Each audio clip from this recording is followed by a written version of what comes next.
A month ago, we got the tragic news that my film, Am I Racist?, was not going to be an Oscars contender. The Academy of Motion Pictures, Arts and Sciences decided that the top documentary of the decade did not deserve a nomination of any kind, or even a spot on the shortlist for nominees.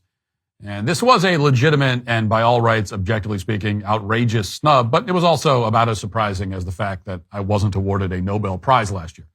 Or any year before that, believe it or not. It's not hard to understand what's going on here. The Academy has clearly decided to exclude conservatives from having their work recognized. The left believes that it owns the art of filmmaking, and any outsider, especially an outsider who is successful, is immediately cast out. We are intruders. We are interlopers. You might even say that we are undocumented migrants in the land of filmmaking. Build the wall, Hollywood shouts, in our case. Still, that left the question of what kind of films the Academy would decide to shower with awards this year. And now, at long last, we have an answer to that question. And specifically, we know that a Netflix musical called Emilia, Perez has just received 13 nominations at the Oscars, which is by far the most of any film this year. And those nominations include Best Picture, Best Director, among a slew of other major categories. And now, before we talk about it, I will admit that I'm biased. I hate musicals in general, and the problem is that my suspension of disbelief totally breaks down the moment the character starts singing. And I start to wonder, I just think of it too literally, I guess. And I start to wonder, how do the characters all know the words to this song? Why are the other characters on screen not reacting with shock or confusion when one of them bursts into song randomly? And even on the rare occasion when the songs in a musical are actually not awful, I still find myself enduring them. I'm just waiting for the characters to stop singing so we can get back to the story. And, if you think I'm being hard on musicals, just ask yourself one question. When was the last time you watched a non-musical movie and thought to yourself, you know what this movie could use? Random musical numbers. Now, you've never thought that about any movie because singing does not improve a movie. In the case of the musical, you just kind of tolerate it. That's my take on that. And those are my cards on the table. I'm not a musical guy. But even with that bias, I still think I can say with some credibility that this musical is extra bad. It is, whether you like musicals or not, an extremely terrible film. It has to be said that this film is so atrocious, so obviously bad in every way, that it actually manages to do the impossible. It makes Joker 2 slightly less atrocious to the point that it's no longer the worst musical of the last century. Watching Joker 2, as horrible as that film was, cannot possibly prepare you for the pile of donkey dung that is Emilia, Perez. Now, to give you a sense of the plot, such as it is, the film is about a murderous cartel leader who decides that he wants to live a more authentic life, so he hires a lawyer to help him transition into a woman and then go into hiding, leaving his family behind. And the lawyer ends up checking out a hospital in Bangkok that's apparently willing to perform the surgery. And that leads us to this scene, which is so much worse than I ever imagined it could possibly be. Even after everything I heard about this film, nothing could have prepared me for this. And I promise you, this is real. This is actually in the movie. You might think that this is AI or something. This is some kind of weird AI parody. No, this is in the movie, okay? This is one of the major musical numbers in this film, which just received 13 Oscar nominations, including Best Picture. Here it is. Hello, very nice to meet you. I'd like to know about sex change operation. I see. Men to woman, or woman to men. Man to woman. From penis to vagina. Is it for you? For me? What would you like to know about it, madam? I want to know it all. What is the protocol, the techniques and the risks? How many operations? How much time do you need? Mammoplasty. Yes. Vaginoplasty. Yes. Rhinoplasty. Yes. Laryngoplasty. Yes. Mammoplasty. Yes. Vaginoplasty. Yes. Rhinoplasty. Yes. Laryngoplasty. Yes. Control laryngoplasty. What is that? Adam's apple reduction. Yes. Yes.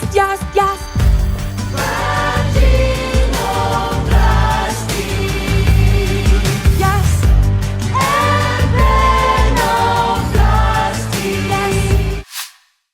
Yes, from penis to vagina.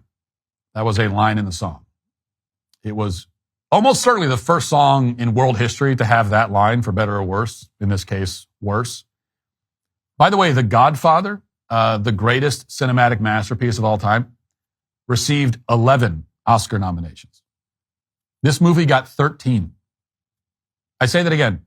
The movie you just saw got 13 Oscar nominations.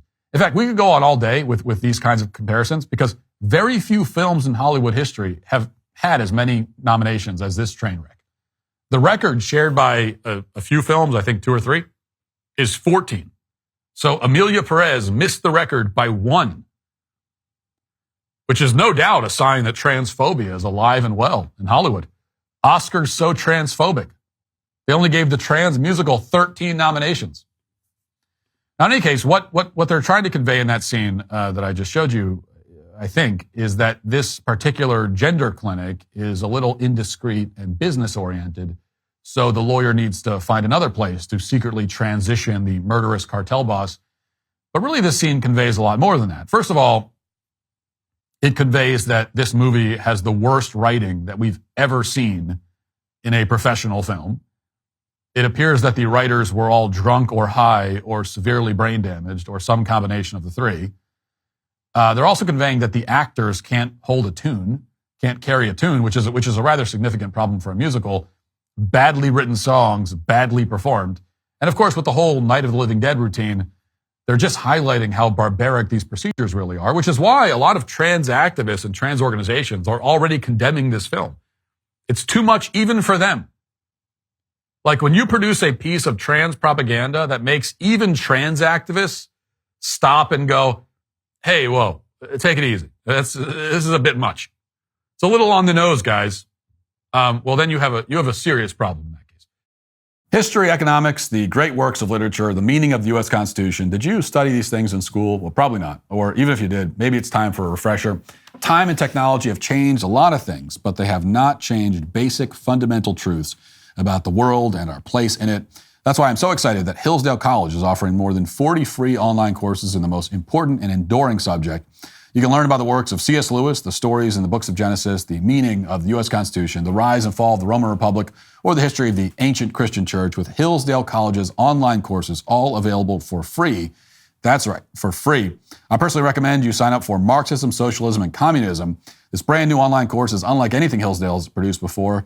Over the course of 6 documentary-style episodes, you'll hear from Hillsdale professors of history, politics, and economics as they look at Marx's life and writings, the misery and brutality in the Soviet Union, the atrocities of communist China, and the proliferation of cultural Marxism in America. You explore how many ideas in American politics today are rooted in Marxism, and also how they differ from Marx's thought. It's vital that we take these ideas and historical figures seriously so that we can see the injustice and evil inherent in them and are better equipped to defeat them. Start your free course today. Marxism, Socialism, and Communism is what it's called. Go right now to hillsdale.edu/Walsh to start. It's free, easy to get started. That's hillsdale.edu/Walsh to start. hillsdale.edu/Walsh. So you can start to see why this film isn't exactly going over well with audiences, particularly audiences in Mexico, by the way, where this film is set. This is a portrayal of Mexico that was filmed in Europe and written by a French filmmaker. And which, I mean, that in and of itself, no problem. But the problem is that it kind of shows. They're presenting this as some kind of authentic look into Mexican culture when it's really an authentic portrayal of what a ham-fisted director can achieve when handed a script that could have been written by a team of semi-literate crackheads. And that's not even the worst scene, arguably. As the plot continues, the cartel leader eventually reunites with his family in kind of Mrs. Doubtfire situation where he pretends to be somebody else. It's all very creepy. It doesn't really make a lot of sense. It eventually leads to this scene where an actress just comes out and states the moral of the film, which is that undergoing trans surgery somehow makes you a better person. And that's what the plot is getting at. This horrible cartel boss gets a sex change and undergoes a kind of spiritual rebirth. In this particular scene, the doctor tries to say that trans surgeries are just about cutting up body parts. He said it doesn't actually make you a better person. But that's when we get this musical number about how actually the doctor is wrong. Watch. Doctor, I know you did a lot of studies. Doctor, but let me me say I disagree. Please? Changing the body changes society. Changing society changes the soul. Changing the soul changes society. Changing society changes it all. Doctor, you better trust my Mr. Mystery. If you had seen what he has shown to me, you'd be a better man. Now, you could argue that the guy in that scene just gave the greatest acting performance of all time. You could argue, because we cannot understate the incredible acting skill it must require to sit there and not break out into hysterical fits of laughter when the other actor in the scene is singing a song like that. You know, I mean, in fact, I thought the same thing about Sonic 3, and not to bring Sonic 3 back into this, but I thought the same thing about Sonic 3, that you could argue that all of the human actors, all the live human actors in Sonic, all deserve Oscar nominations, only because acting in a film like that and delivering the lines without laughing, being able to do that alone, I think is a towering artistic achievement.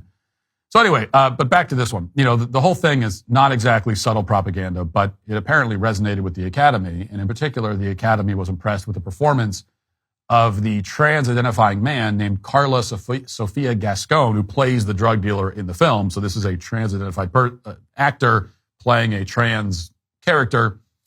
So the Academy gave Gascon the nomination for Best Actress in a leading role.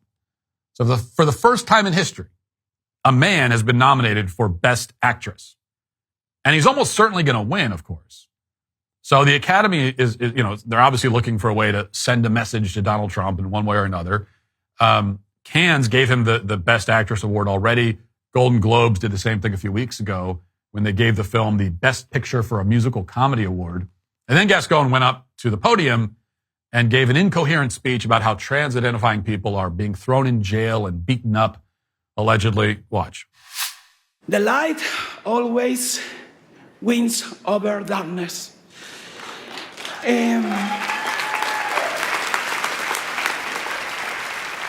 I have a lot of things to say to you, because you can maybe put us in jail.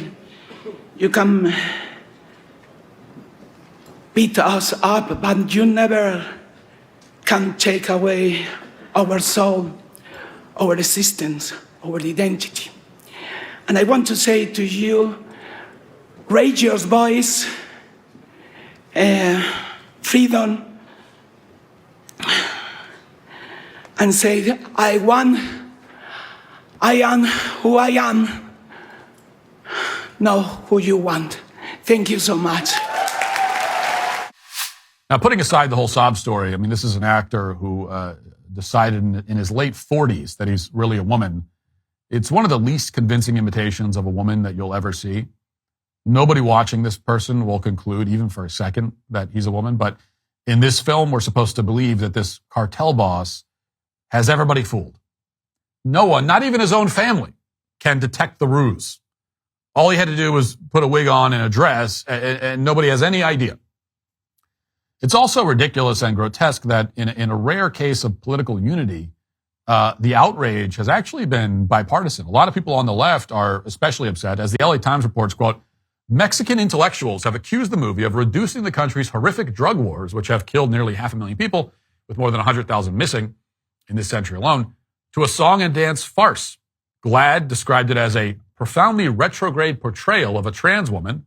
On a podcast, superstar Mexican comic Eugenia Derbez ridiculed the accent of Mexican-American Selena Gomez, who plays Emilia's wife, as indefensible. So apparently the performance is so bad that it's causing an international incident over in Mexico. One person writes, even Terminator's Hasta la Vista babies sounded more natural. There are a lot of comparisons to Brendan Fraser and Bedazzled, RoboCop, and so on. You know, Taco Bell is apparently more authentically Mexican than this film is. And on top of that, it's not just the left and all of Mexico that's upset by this trash heap of a movie, there's also backlash coming from the right, especially now that a man has been nominated for Best Actress. But in this case, I think the outrage from the right is misplaced. And that's because when this man wins the award for Best Actress, which he most likely will, it'll be the first time in history, the first time in the history of the Academy Awards, that women are shut out of both lead acting awards. They will not win. No woman will win a lead acting award in the 2025 Academy Awards, most likely. And of course, the other nominees will have to pretend to be thrilled about that. You know, Mikey Madison, whoever that is, Demi Moore, Fernanda Torres. I only recognize one of those names. Everybody else will clap and pretend that it's the greatest thing ever. And so will his co-stars, including Selena Gomez. So why not just let them pretend? Let the dude take home the Best Actress trophy. The actual female actresses who get robbed by this deserve it. None of them have the courage to speak out about the trans madness. Certainly none of them will have the guts to say anything about this. And so now the monster they helped to create is turning against them. And the timing couldn't be worse for these people. Most Americans have moved on from gender ideology. We're moving past this farce, as the second Trump administration is demonstrating. But the weakest and most cowardly among us, namely every actress in Hollywood, are still clinging to it. And now it's probably going to cost them in a very tangible way.